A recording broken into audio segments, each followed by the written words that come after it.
At the end of the day, it's all about freedom. Look, I'm all for tax cuts on anybody. Cutting anybody's taxes is great. But as we know, a large percentage of people don't pay federal income taxes. And when you talk about cutting either corporate taxes or personal taxes, it's not as if there's like a $10 million, a $20 million, a $30 million bracket, and you're talking about cutting for the rich people. They're talking about people making a few $100,000 a year or more. And if you're talking about that, I mean, look, if you want to actually stimulate economic growth, you got to cut all those people's taxes as well. I don't know. What I see happening, if I had to guess, is we end up getting something like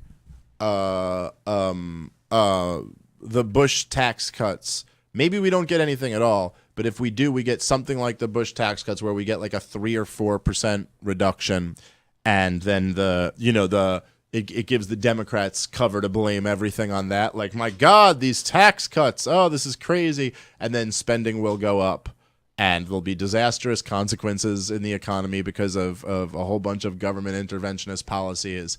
And then the tax cuts will be blamed. Kind of like what happened in the Bush years. All freaking over again. It is kind of amazing, though, to see it just keeps happening all the time. None of us should be surprised at this point. But how much these Republicans love big government as well. How much they love it. What a fucking myth it is that the big corporations want to deregulate and cut spending. It's amazing that they're able to perpetuate that shit. Because every time they have their way, and every time the politicians who are the most corporate friendly, are the most bought and paid for, they always vote for the same continuation, these same fucking policies. It's really interesting, because libertarians. When I was on the Tom Woods show last, he mentioned this, and I agreed, but he said he was like, I used to say, this Tom Woods speaking, he goes, I used to say there's no difference between the left and the right, but now I'm having to rethink that with Donald Trump. And I've kind of felt the same way where, we used to say, oh, they're all just the same, but then this Donald Trump guy seems a bit different. So you're like, that's something.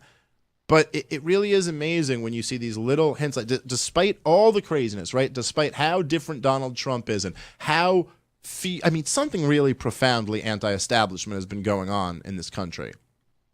I mean, just the fact that Obama was elected.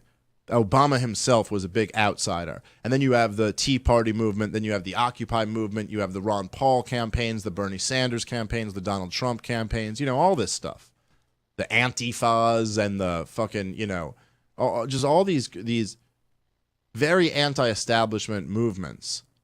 And people on the right think that our government's been taken over by these, progressives or these crazy people, and people on the left think that our entire country's racist and homophobic or whatever. And it's despite all of this and how much the people clearly rejected the status quo, there's a Goldman Sachs Treasury secretary, no matter what all of that, there are these things that still do stay the same. And it's fascinating what's changing, but it's amazing what the establishment will still try to keep in place.